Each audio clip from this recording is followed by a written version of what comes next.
దేశం కోసం తమ ప్రాణాలను పణంగా పెట్టిన త్యాగధనుల ఆశయాలతో ముందుకు సాగుదామని, ప్రతి ఒక్కరూ మహనీయులను ఆదర్శంగా తీసుకోవాలని మాజీ మంత్రి ఎమ్మెల్యే చామకూర మల్లారెడ్డి పిలుపునిచ్చారు. 80వ స్వాతంత్ర దినోత్సవాన్ని పురస్కరించుకొని జవహర్ నగర్లోని 5వ డివిజన్కు చెందిన కాలనీలో గల నోబుల్ స్కూల్ సమీపంలో సామాజిక నాయకుడు రాజేష్ ఆధ్వర్యంలో శనివారం 300 మీటర్ల జాతీయ జెండా ర్యాలీ గత 4 సంవత్సరాల నుండి నిర్వహిస్తున్నారు. ఈ కార్యక్రమానికి ముఖ్య అతిథిగా ఎమ్మెల్యే మల్లారెడ్డి, జవహర్ నగర్ బీఆర్ఎస్ అధ్యక్షులు బాషవోని కొండల్ ముదిరాజ్, మాజీ మేయర్ మేకల కావ్య, స్థానిక 13వ మాజీ కార్పొరేటర్ కొతాడి శ్రీకాంత్ హాజరయ్యారు.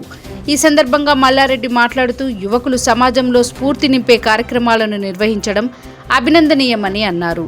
జాతీయ జెండాతో రోడ్డుపై ర్యాలీగా వెళ్తుండగా ప్రజలను ఈ కార్యక్రమం ఆకట్టుకుంది. విద్యార్థులు చిన్నప్పటి నుంచే మంచి మార్గంలో పయనించాలని ఆయన సూచించారు. ఈ కార్యక్రమంలో కొండల ముద్రాజ్, జిల్లా శ్రీనివాస్ రెడ్డి, సుధాకర్ చారి, సంగీత్ రాజశేఖర్, పల్లపు రవి, భార్గవ్ రామ్, బాలరాజ్ పటేల్, ప్రసాద్, వెంకటేష్, నవీన్ గౌడ్, బీఆర్ఎస్ అశోక్, మహేష్ బాబు తదితరులు పాల్గొన్నారు. దేశం కోసం ప్రాణత్యాగం చేసిన మహనీయుల ఆశయాలను స్ఫూర్తిగా తీసుకుని యువత ముందుకు సాగాలని ఈ కార్యక్రమంలో చిందం రాజేష్ పిలుపునిచ్చారు.